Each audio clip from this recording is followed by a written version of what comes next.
All right. Well, thank you all for joining us, those who are in this wonderful evening, Thursday, if you're keeping count. Muchas gracias a todos los que We're están in 2021, presentes. so it's going to be an interesting year. And we have a jam-packed Tenemos webinar for you this evening. un, We're covering un a variety webinario of lleno de topics. We have some información wonderful para speakers. ustedes. And so thank you for joining us. My name is Muchísimas gracias por unirnos I'm a with the Contra nosotros. Yo me llamo Dire Kerk. Tobacco Use Prevention Education Program. Trabajo con la educación sobre I'm a youth la development prevención del specialist tabaco. and Soy one un of the 7 members on the especialista team y uno that de we're los bringing this 7 presentation miembros y tonight les and the other llevamos a ones that will be ustedes esta following for presentación. we have 2 more we have for the remainder of the year. We're excited to be here. We want to say thank you to everybody for joining this evening. We know it's your personal time, but you taking these few minutes to kind of sit with us to learn and gain everything that we're covering in Tobacco Free 2021 is a wonderful step. We know your time is valuable, so we want to make sure everything's not only concise, Lo it's del potent, tabaco, esto es muy something importante, es you can walk conciso, away informed. pero es algo. Before we get started with the presentation, I just want to go Vamos a over a few empezar la presentación. things. You may have noticed that this presentation is being recorded. However, all the attendees, those who aren't on the panel, are muted and they won't be on video. So if you're doing stuff in the background, we can't see you. So you're completely fine. If you want to cook dinner, go right ahead. As long as you're listening in and watching the wonderful visuals from the people presenting, it'll be helpful. So that also means after the webinar, the video will be made available to you through the email following the presentation, so you have access to the information shared today. We also ask that you use the Q&A box. Go to drop in questions if you have. We'll monitor it along the way. We have team members that are scouring for every comment. If you want to add in something that you said, woohoo, great point, that's what I'm talking about, go ahead and throw that in the comments. We'll take that too.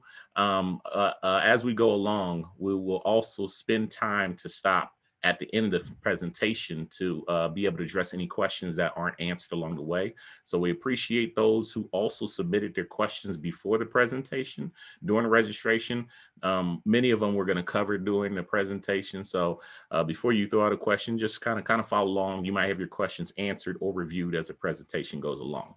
We'll also be utilizing polling to feature during the presentation, which will allow us to gather some anonymous feedback so we don't know who you are and what you're saying or what you're responding to. So go ahead and answer that honestly, and we can be able to use that with our presentation moving forward. And lastly, we'll provide resource links in the chat box and at the end of the webinar. If you're not able to access them through the chat, don't worry about it. They will also be sent out to attendees who signed up in your email following the presentation. So we got you covered during the presentation and afterwards. So before I pass things off to our presenters, I want to provide a little bit of information about the ones, the only, the grand people who are presenting to you this evening. We have an all-star lineup here. These people have been sought across the country and the world. Okay, maybe not, but just in Contra Costa, they are valuable to us. First up, we do have Amreen, who's coming from Costa Health Services. She's a senior health education specialist, community wellness and prevention program. Awesome. Carrie is also coming from the health services, Contra Costa Health Services. She's a senior health education specialist for Tobacco Prevention Project. And then we also have Gary, who's coming from California Smokers Helpline, very critical, PhD and clinical director. And so we have our 3 panelists, our specialists who'll be delivering some wonderful information to you. Look at their faces. Go ahead and take note. There's the classic people right there. And then also on the other side, we have our adults who specialize in this area. Then we have our young people. We got some talented Courage members who are presenting or speaking today. And I have the liberty and privilege of working with them directly. They teach me a lot of stuff. I wish I was like them when I was their age. I want to be like them when I grow up.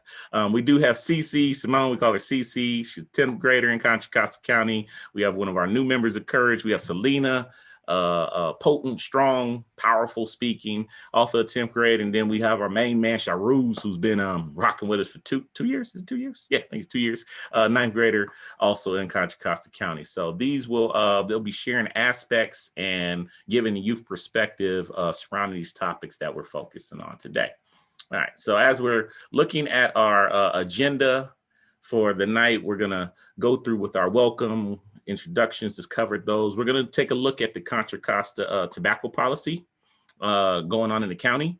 Then we'll hear from Gary with the California Smokers Helpline Services and Resources. We'll also provide you with tips as adults for working with young people, speaking to them, having an understanding of different points. We'll deliver to you resources you can use moving forward. And then, of course, like I said, we'll have a Q&A session at the end to where we can have conversation, or if you have questions that weren't answered during the presentation. Okay? All right. So just to kick us off, I'm gonna throw it out to our wonderful Courage members, and they're gonna each take an opportunity to answer the question. So the first question, which I'm going to throw it out to Cece, why do you think it is important for youth to advocate for tobacco prevention policies? Hi, I think it's important because not a lot of people like to hear from adults, mainly because adults are seen as like people who tell you what to do, and some people like teens are normally like, I don't like adults. But hearing it from teenagers or people their own age is kind of like, oh, this is probably serious because someone my own age who might be going through the same stuff that I'm going through is really taking this stuff seriously. Nice, nice. And that perspective is needed. I agree. Selena, why do you think it's important for youth to advocate for tobacco prevention policies? I think it's important because I want my peers and folks to be aware of how horrible tobacco use is. It saddens me over the fact how folks have such easy access to tobacco use. And I believe spreading awareness and educating other folks on topics like these will help them in the future. Agreed. Powerful power. Yes, totally agree. Shahruz, what you got, man? Why do you think it's important for youth to advocate for tobacco prevention policies? I think it's important for you to advocate for tobacco prevention policies because if youth aren't the people who are advocating for these prevention policies, then who will? Youth are not only the leaders of our own generation, but they will also be the leaders for future generations. And we need to be advocating and educating others, not only adults, but also ourselves on the impacts to tobacco and how serious they are.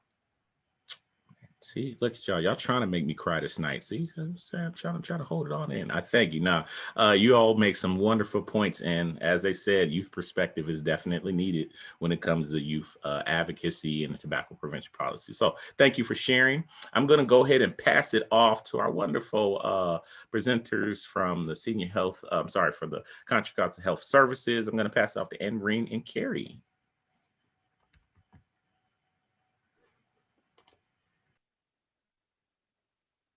Awesome. Can everyone hear me? Yes. Okay, perfect. So yeah, like Derek mentioned, my name is Amreen. I'm here with my wonderful colleague Carrie. And so I'm super excited to be here and just to talk about a little bit about some of the policies we have in Contra Costa, but also statewide. So super excited about that. Carrie, if you want to add anything? No, I think you covered it. Just excited to share. There's been some updates to the county's policies, which we'll go over in a little bit. So perfect. Good. So what we'll cover today. So we're gonna get into some state tobacco retail policy. So I know that's been on everyone's radar so far with SB 793. We'll go into some local stuff. So local tobacco retail policy, local smoke-free multi-unit housing policy, as well as some things that we're working on for the future. And our favorite is all the ways that you all can get involved. Please get involved, every one of you. We love, getting more and more people involved, getting your input and your opinion on all the different policies we're working on and all the work that we do. I mean, without you all, it's really like, pointless. So yeah, appreciate everyone being here. Next slide.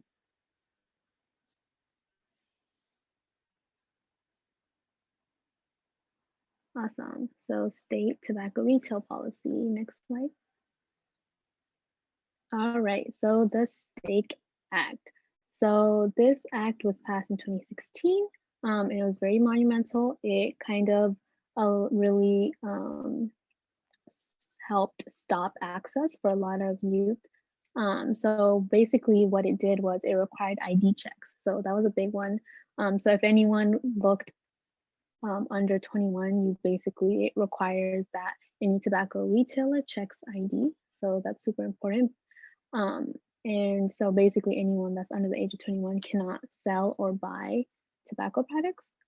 It also required that they post a sign at the point of sale. So around basically their cash register and desk area, they have to post a sign that basically says that they can't sell to anyone under the age of 21.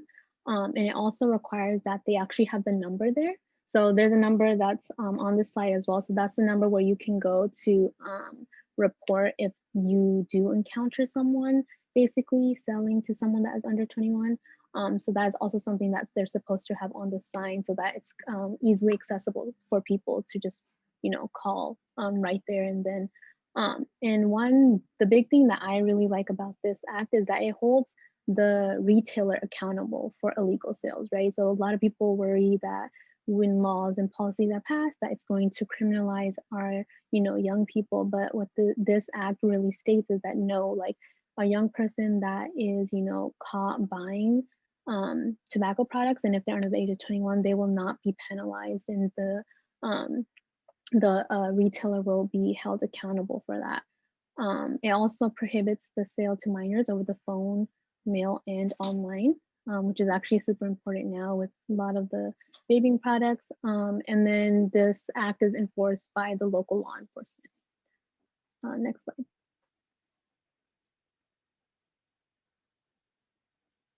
All right, so now we have a polling question. So you should see something pop up on your screen.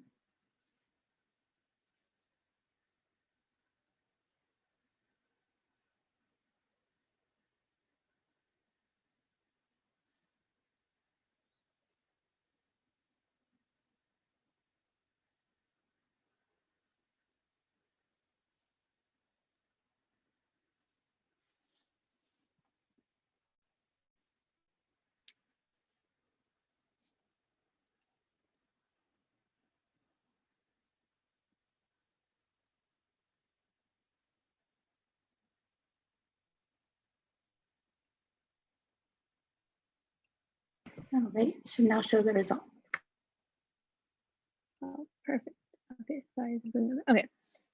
Oh, so we are split on this issue. Dun, dun, dun. So the answer actually is that currently that is not true. And that is something that is actually in the works. Hopefully in the future it will be true, but as of right now, it's not. And so I'm gonna go a little bit into that on the next slide. Yay, so SB 793. So this is the big win that we kind of have, thought we almost had. So basically what this bill does is it would basically prohibit the sale of all flavored tobacco products, including menthol, statewide, which is such a huge win for public health. This is something that we have been trying to accomplish for a very long time. So when this came up, we were all super excited. And what this bill basically does, right, is all flavored tobacco products, like little cigars, cigarillos, vaping devices, and e-liquids would all be included. It does not include hookah, so that's one thing it doesn't include. But the good thing is that it does not preempt local flavored tobacco ordinances. So what that means is that, right, any city or county can pass their own ordinance that is more strict, right? So it could include hookah in your, like a city can include flavored hookah in their ordinance, and that would still be fine, right? That city can pass their own policies. So that's one good thing, and one reason why, if people ask you like, well, this state policy is being passed, like what is there for us to do in the tobacco prevention world? And there's still, a lot of work to be done, and cities can, do a lot with their own constituents as well. So it was supposed to be passed in 2020. It's been insane year, but that would have been one good thing to happen. But unfortunately, the way that the California law works is that it allows for the opponents, I guess, so that would be like big tobacco, to basically collect signatures. So they collected signatures that basically is pushing this back until 2022. So it basically allows all California citizens to be able to vote on the issue.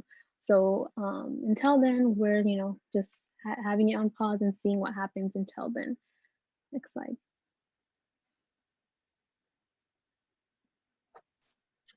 Perfect. Well, Amreen stole my kind of lead into local tobacco retail policy, but that's okay. So thank you, Amreen. So like Amreen said, it's really important to continue to have local tobacco retail policy, because sometimes the policy that comes down from the state and even the federal government leaves a lot of wiggle room and isn't as strong as we can make it at the local level. Next slide, please.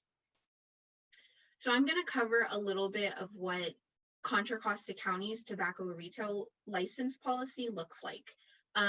So it's important to note that for this particular slide, I'm only talking about unincorporated Contra Costa County. So think Bay Point, El Sobrante, Contra Costa Center, those areas. That's what this particular policy covers. So there's 4 main components to the county's tobacco retail license policy. The big one is a flavors restriction. Last year we amended, or I'm sorry, 2 years ago in 2019, we amended our TRL to include an across the board flavor restriction for all retailers in unincorporated Contra Costa County. Prior to that, there was a 1,000-foot buffer zone. So only retailers within 1,000 feet of youth sensitive areas like schools and playgrounds had flavor restrictions, but now it's across the board. It also includes a ban on the sale of vaping devices and e-cigarettes. So Juul, puff bars, whether they're disposable or you can plug them in and charge them, they cannot be sold in Contra Costa County, at least unincorporated. This also includes any e-liquids, flavored, unflavored, whether they contain THC, CBD, nicotine, or none of the above. E-liquids cannot be sold in unincorporated Contra Costa County. And of course, the vaping device ban is pending FDA approval of these devices. And then the third thing is a minimum price and pack size. So in Contra Costa County, certain tobacco products cannot be sold below a minimum price. So think like cigars or mini or little cigars or cigarillos, they have to be sold at a certain price or above. And that's in conjunction with a pack size as well. So they can't be sold like for a little cigar can't be sold in a single pack size. It has to come in like a pack of 10, and then that also has to be a certain price. So that it makes it more difficult for youth to have easy access to these items. And then the final 4th component, one of the major components to our TRL policy, is a location and significant retailer clause. So in unincorporated Contra Costa County, there can be no new tobacco retailers within 500 feet of an existing tobacco retailer. So say Derek has a gas station that sells cigarettes. This is hypothetical, he doesn't. And Marissa comes to the tobacco prevention program and says, I would like to open a business, a gas station that sells loose tobacco, but it's 300 feet away from Derek's business. Sorry, that's not going to happen because you're within 500 feet of an existing retailer. Additionally, retailers cannot, their stock can't be more than 20% tobacco products. So vape shops, smoke shops like that, new ones are not allowed to open in unincorporated Contra Costa County because they're considered significant retailers. Another cool component of our TRL policy is that pharmacies cannot obtain licenses to sell tobacco from the county because they're a place of health and making sure people are healthy. It doesn't make sense to sell tobacco products there. Next slide. All right, so what I just talked about was the county's tobacco retail license policy. And now this slide shows you every city in Contra Costa County. So like Antioch, Brentwood, Moraga, Pleasant Hill. And it tells you whether or not they do or do not have a TRL policy or tobacco retail license policy. I'm not going to go into every single policy because we would be here all night. And we just don't have time for that. So if you want to learn more about it, feel free to reach out to me. I love to talk about it. So you can see a lot of cities in our county do have their own tobacco retail license policies. And this is because they're within their own jurisdiction. Our policy does not apply to them. Many of them are non-comprehensive. That means they don't have a flavor restriction or a minimum pack size, but there are quite a few that are comprehensive, like San Pablo and Richmond, and Lafayette, and these include menthol. For more information on the cities and information about what a strong tobacco retail license looks like, you can visit the Contra Costa Health Services Tobacco Prevention website. Next slide. All right, so now we're gonna jump into smoke-free multi-unit housing, and I'm just gonna briefly touch on this because there's a lot to it. It's kind of a dense policy. So next slide. So again, this is just for unincorporated Contra Costa County, this slide. And so SFMUH stands for smoke-free multi-unit housing. So in unincorporated Contra Costa County, we prohibit smoking tobacco, marijuana, and vaping devices in the 4 following places. Inside of your multi-unit housing unit. So if you live in an apartment and it shares a wall with another apartment, so technically that's a duplex, you can't smoke in your unit. If you live in a condo and it shares a wall with the condo next to you, you can't smoke in your condo. 2, on any balcony, patio, porch, or deck. 3, any indoor common area. So think laundry facility that's inside a multi-unit housing property, mail room, clubhouse, gym facility. Smoking is prohibited there. And finally, in any outdoor common area. So think parking lot, if the mailboxes are outside, all those kinds of places. Additionally, smoking is prohibited within 25 feet of units, indoor, outdoor common areas, and doors, vents, and windows. No smoking signs are required to be posted on a property in specific places, and this is the responsibility of the landlord or the property manager. So they should have posted those a while ago because this is not a new ordinance, so they should be fully aware of it. Additionally, there should be a no smoking clause that's in every lease that someone signs in unincorporated Contra Costa County if it's a multi-unit housing lease. And like I said before, this is the responsibility of the property managers and the landlords. So they're responsible for enforcing this ordinance first on their properties. And if they're unable to or unwilling to enforce this ordinance, that's when complaints can be made to the county, and the county will come and assist in that process. Next slide, please. And again, I just wanted to highlight all of the cities in Contra Costa County. Again, I can't go through every single city, but I will point out some cool ones. So every city has the option of having a smoke-free ordinance. As you can see, many in our county do.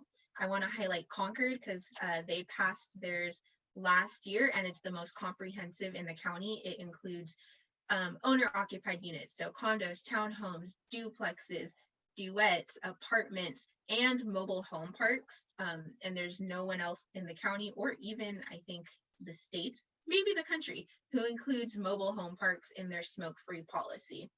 And also San Pablo last year passed a policy as well. And theirs does not include owner-occupied units, so condos and townhomes. However, it's a good start. So again, this is just to highlight some of the cities. Well, technically it's all of the cities, and show you which ones have a smoke-free policy and which ones do not. Next slide. Perfect. Thank you, Carrie. So upcoming policy efforts. So one big thing that we're doing right now is communities of excellence assessment. So basically what this is we do this every 5 years, and it's basically the county's way of, outreaching to the community and having their input in guiding us on what we want to focus on, what issues we want to, tackle in the next 5 years. So this is happening right now. We will be starting our sessions with the first Tobacco Prevention Coalition meeting, and then after that, we will have meetings every Friday, I believe, right, Carrie? And so you all are welcome to join. We encourage you to. We will send a sign up form to Emily or someone, and we will hopefully you can sign up through there, or you can reach out to me or Carrie if you're interested. Um, and then also we are currently trying to amend, well, hopefully in the future, we want to amend the county smoke-free multi-unit housing ordinance to include mobile homes.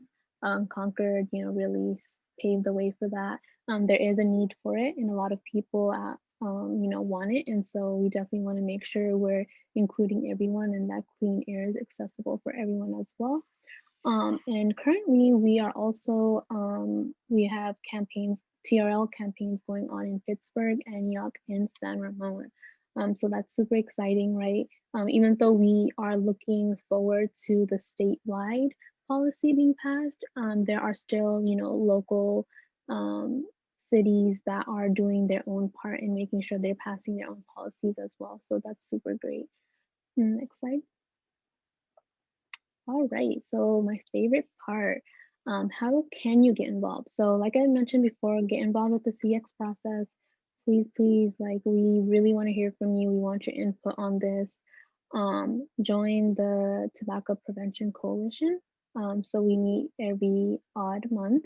And we also have different work groups. So we have the East County work group, and then we have like the Central/West County work group, which is one group.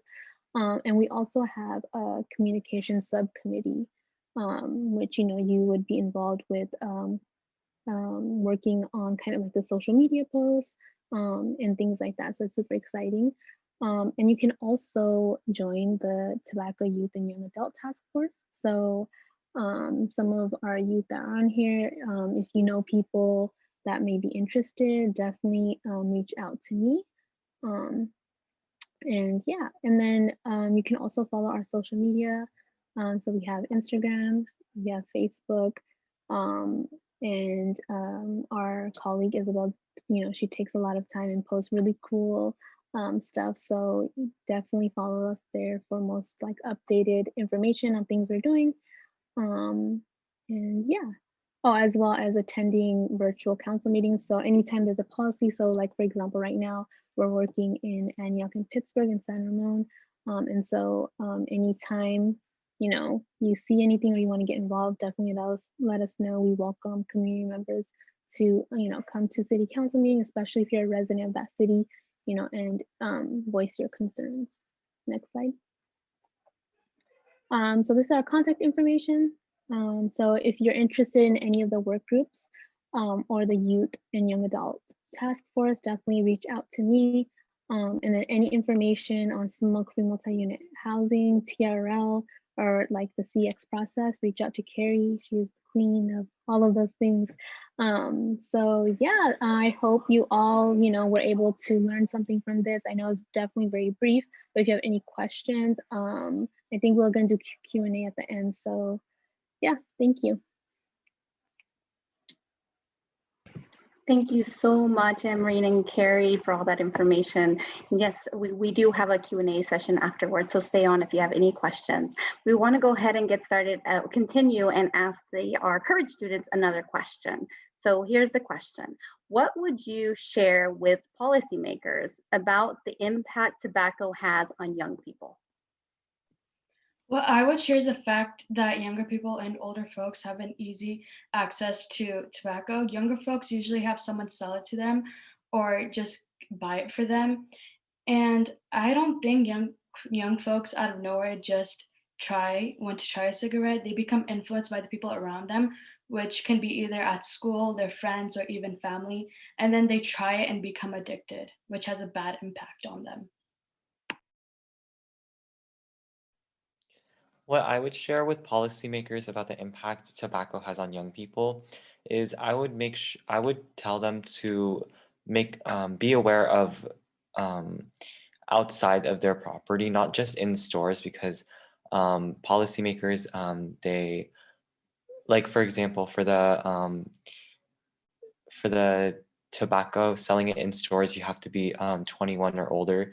Most people either have most youth either have older siblings or older friends to buy it for them. So like usually having a surveillance outside of the stores could be also useful, so that to make sure that that stuff doesn't proceed. I'd probably say how it has a grave effect on the brain and how using nicotine at a young age affects how the brain reacts to certain things with the competition of the hormones and vaping. It's not a good mix and could stunt the brain's growth. Thank you all so much. That's such great insight. I love hearing from you. And I am going to move us along, and I have the pleasure of introducing Dr. Tedeschi. So I will let you take it on. Great.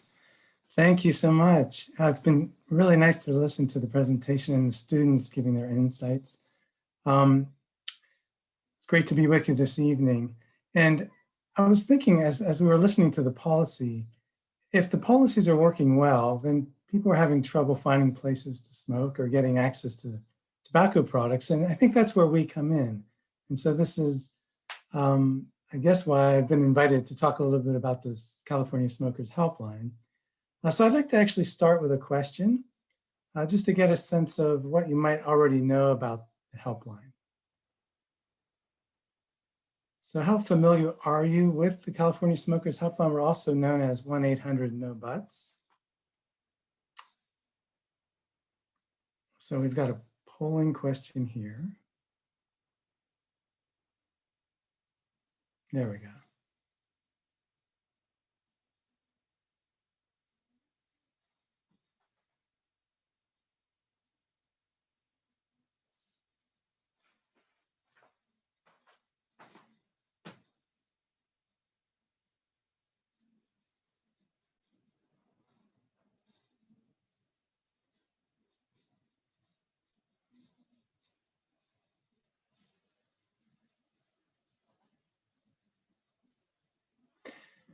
Okay, not at all, somewhat, and a lot. Okay, so there's somebody that knows a lot. This will be a bit of a review, but I think for others, my hope is that by the end of my time in talking with you, you have a good sense of who we are, what we do, and that we would be a resource for you and for people that you know using tobacco products.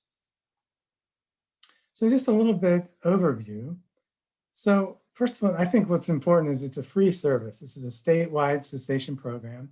And we've been around a long time, since 1992.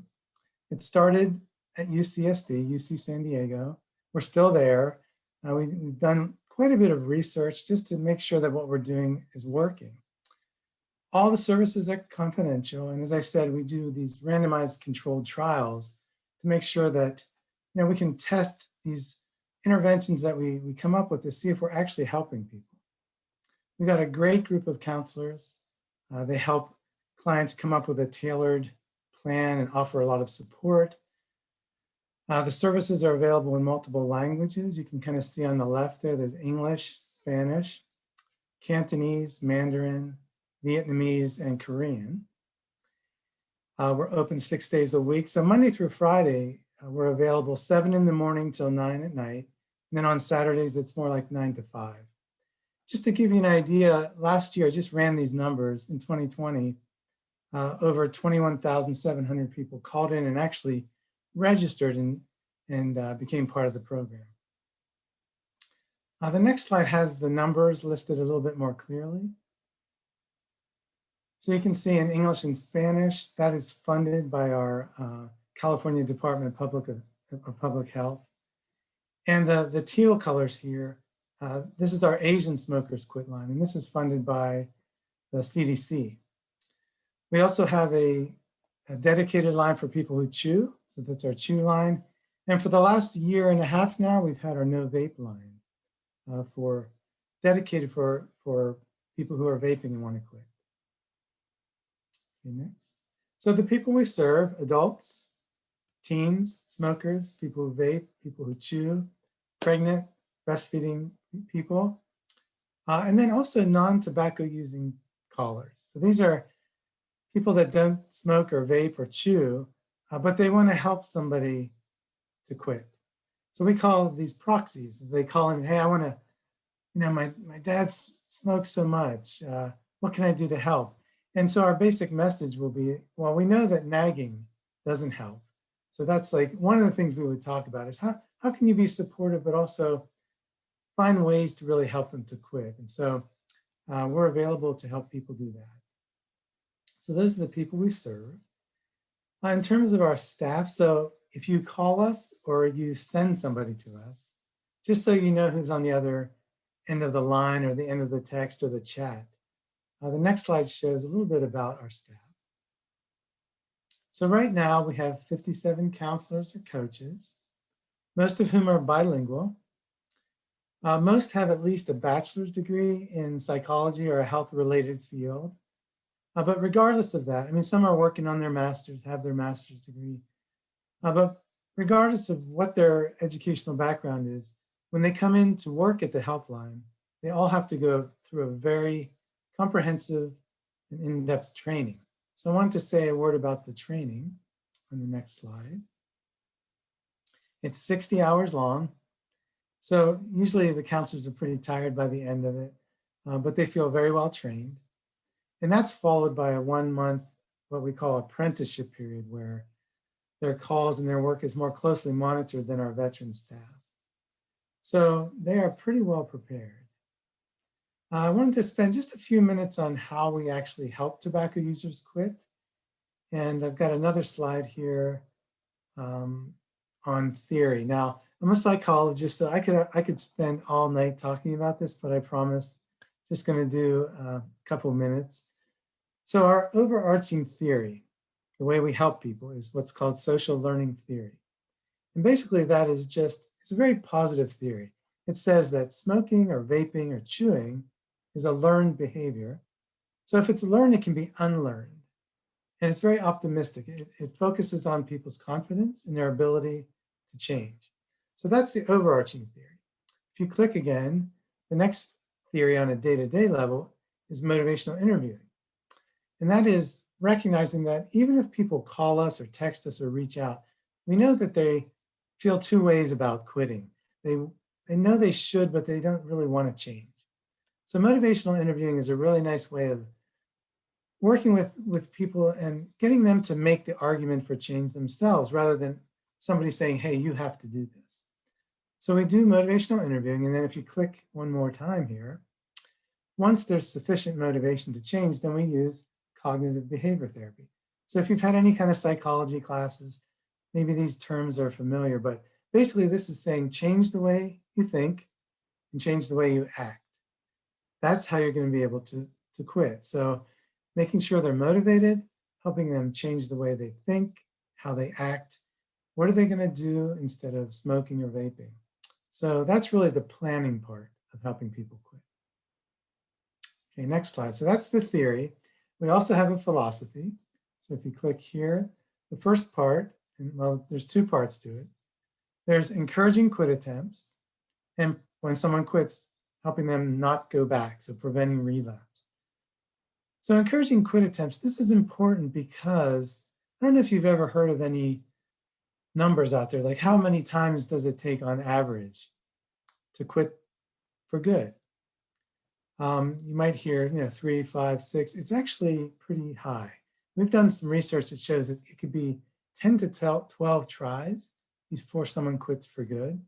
I've seen some research recently that shows as many as 30 tries.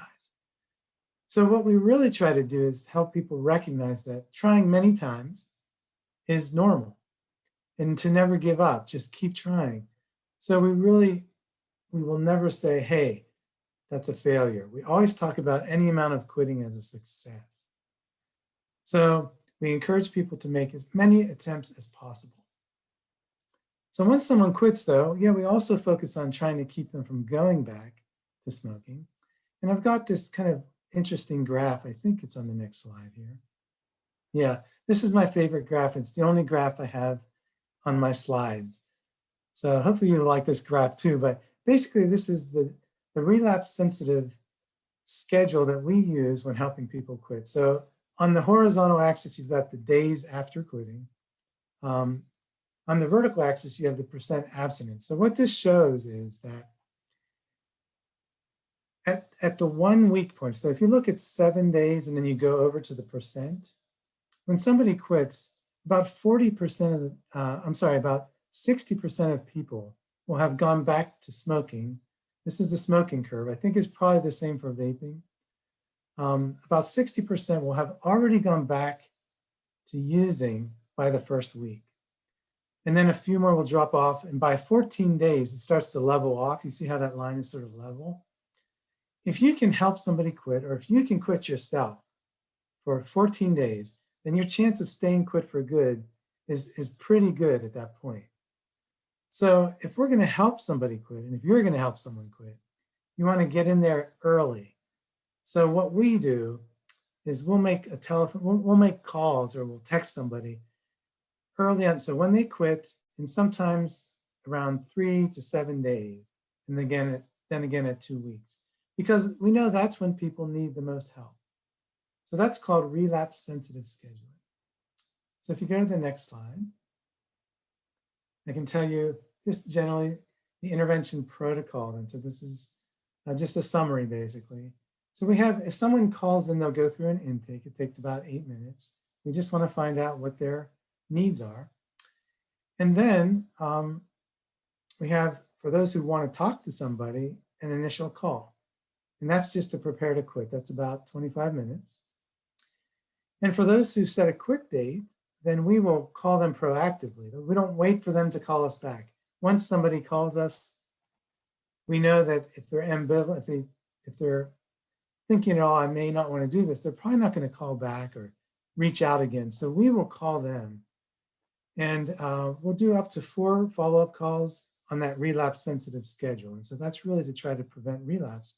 Those calls are a lot shorter, just about 5 to 10 minutes. Next slide. So if I had to summarize the protocol, we have that 1 planning call, up to 4 follow-up calls, and then the kind of things we'll talk about. We'll talk about why someone wants to quit, so that's motivation. How's their confidence, their belief in their ability to change? And then how are they going to do it? What skills are they going to use? Coming up with a solid quitting plan. And then helping people change the way they see themselves. Like I'm a smoker, but I'm not smoking. That's very different than saying I'm a non-smoker. It's not an option anymore. Or I'm somebody who vapes. It's just not an option anymore. So helping people change their self-image. And then no matter what happens, because we know it takes multiple tries, just keep trying, just keep trying. That's kind of our mantra. Keep trying, never give up. Okay. So I wanted to kind of finish out by just letting you know the types of services. So I just went through like how we help people, our kind of theory and philosophy. But just to bring it down to sort of a practical level, if you hit the next slide, these are our smoking cessation services. So we've got, I mentioned the individual telephone counseling. We also have self-help materials. We can email those out or send those out through the mail. We've got a text messaging program, so texting quit now to the short code. This is a semi-automated program, so what we need is a name, telephone, a phone number, and a quit date. And then we will send automated text based on that quit date. Beforehand, motivating texts. Afterwards, how to stay quit. And if someone texts us back, then one of our counselors will start texting with them. So create a text that's tailored to that person. So it's a semi-automated program in that sense. During our hours of operation, chat's available. We've got a smartphone app called No Buts that's free iOS and Android download. And then I don't know if any of you use Alexa. But there's all kinds of Alexa skills out there, like for nutrition and relaxation. We also have a stop smoking coach, so you can ask Alexa for quit smoking tips. And if you go to the next slide, it just shows what our nicotine patch eligibility is. This is a question we get a lot from people. Do you have any free patches? And it really depends on the program, but we're partially funded by First 5 California, so we can provide a 2-week starter kit of patches for people who live with kids 0 to 5, or for pregnant smokers with a doctor's approval. The CDC grant allows us to give a 2-week starter kit of patches to our Asian smokers quitline callers.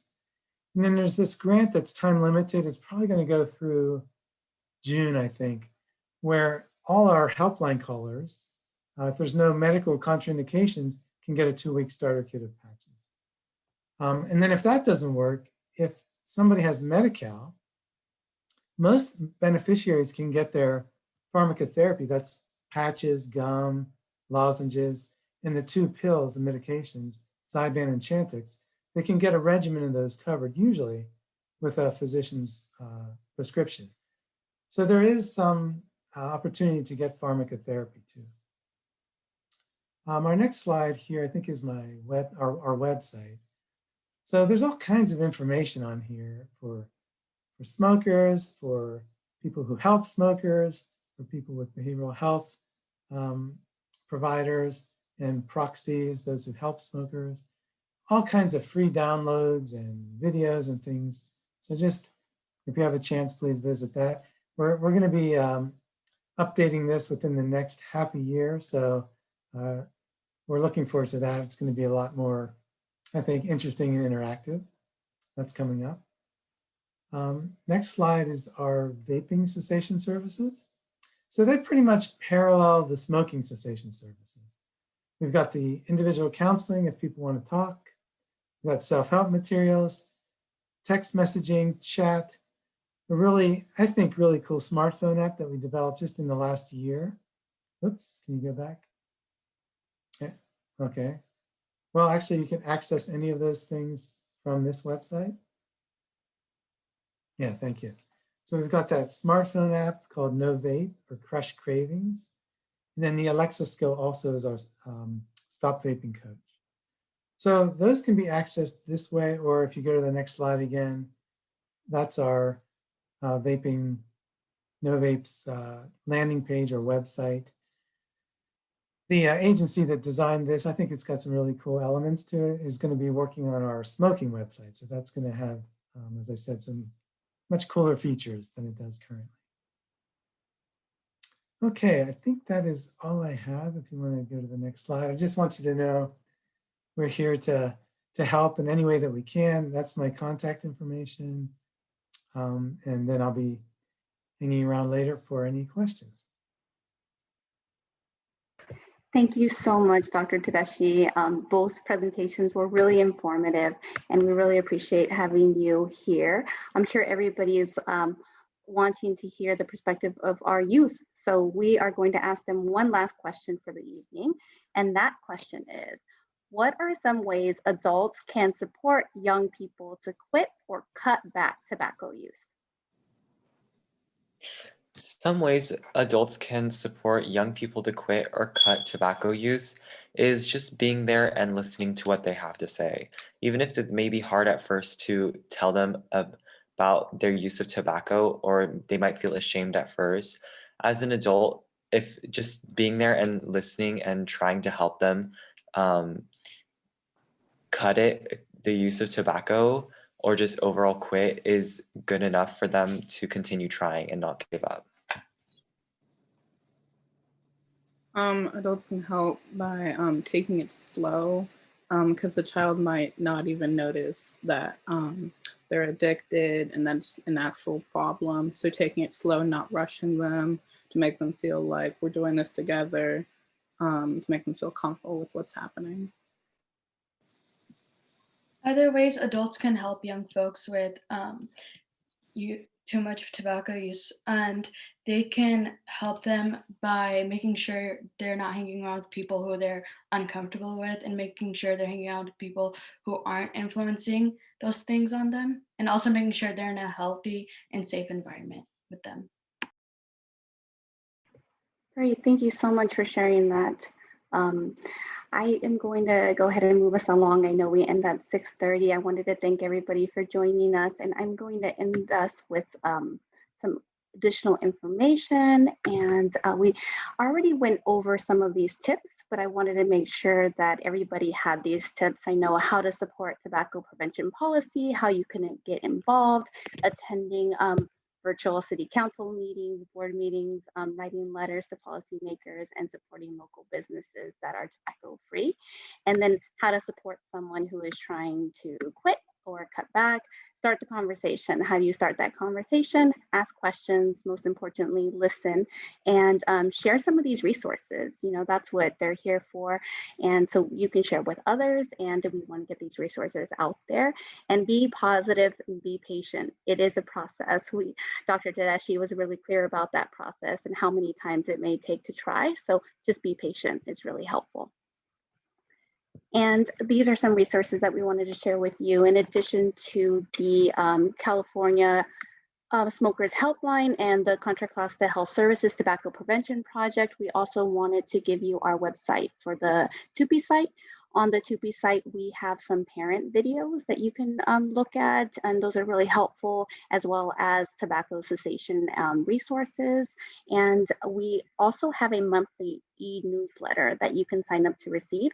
In the monthly e-newsletter, we have a parent corner, and we share resources monthly there as well. And that's where we'll announce the dates for future, save the dates for these types of parent and community engagement events. The next one that we have scheduled is in March. And in March, we will be focused on alcohol, cannabis, and prescription drugs. So that registration is not available yet, but please save the date. And once that's available, it will be posted on our website, and we will be emailing that out. And this is our contact information. So if you have any questions or need any other support or resources, feel free to reach out, and you can follow us on Twitter, email us, or contact us through the telephone. And most importantly, we love your feedback. We strongly encourage your feedback. It really helps us as we plan for future events. So we have available a QR code for you to use, as well as a link. And you can just click the link. You should be able to just click on the link or use a QR code to complete the surveys. One's in English, one's in Spanish.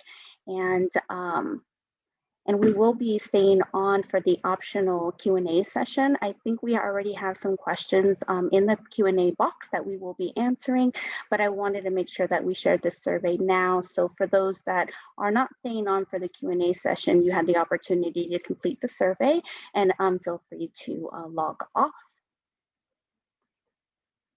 Great, I think I'm gonna, as that's on there, I'm going to move forward with some questions. I think we may have some questions in the Q&A box.